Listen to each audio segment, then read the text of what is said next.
Hello everyone, welcome to Wellness Wednesday. I'm Lindsay the pharmacist with Wellness from D Consulting, and this week's topic is going to be irritable bowel syndrome.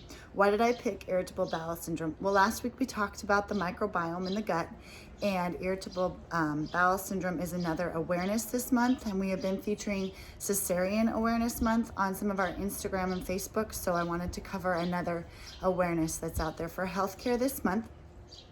Irritable bowel syndrome is different from irritable bowel disease.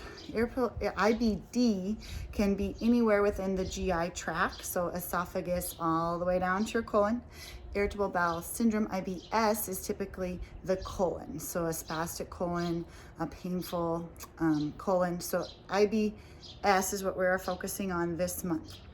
What I want you to know is that there are a lot of people out there that are going around with IBS and they've been completely undiagnosed.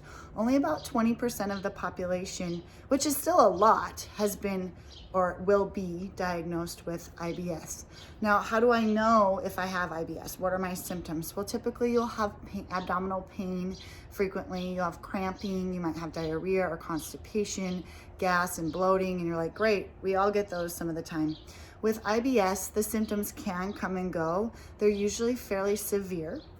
For women, it can be more severe around that time of the month. That has to do with some influx in hormones. Estrogen can cause relaxation in our sphincter muscles, which may cause more diarrhea or more cramping feeling.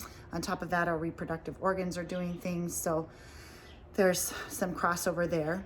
It is more common in women than men, but another factor in that is that men don't always report symptoms. That is actually true across the board for a lot of disease states, is that men are still being told from a very young age, you buck up, you handle it, you deal with it, you're the man, and they won't score as higher on symptoms in a lot of different disease states, whereas women are more in tune with our feelings and we're more emotional, so we tend to be noticing more cramping and pain, and we're more programmed to express.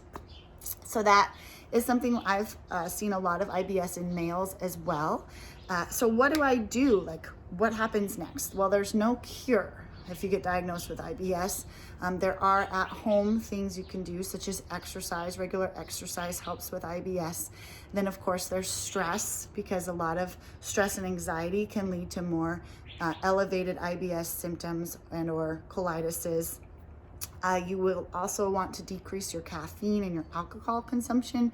Caffeine will increase the motility and irritability. Alcohol is inflammatory, so it's obviously not good for irritable bowel.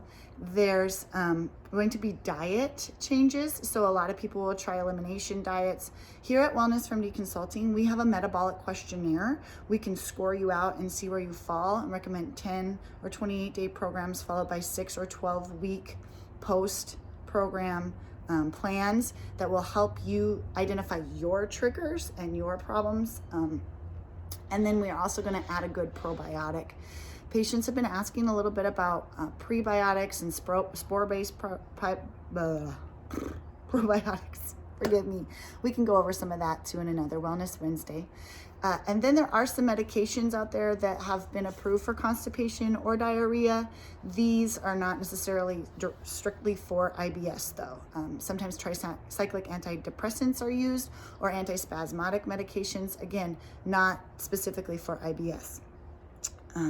So I would prefer not to get into antibiotics, which have been used in the past as well, unless you have an actual infection where your stool sample has been sent for infection, because antibiotics kill all that great microbiome, and we really need to reset your microbiome with IBS. So if you or someone you know have these symptoms, or think you may have some irritable bowel, or you just want to stop feeling bloated, crampy, diarrhea, constipation, like it's not fun, please reach out to me. My contact information is here, and I'd be happy to help you work through those problems. I've been there, been through the gut thing, so I actually love it. I love gut health.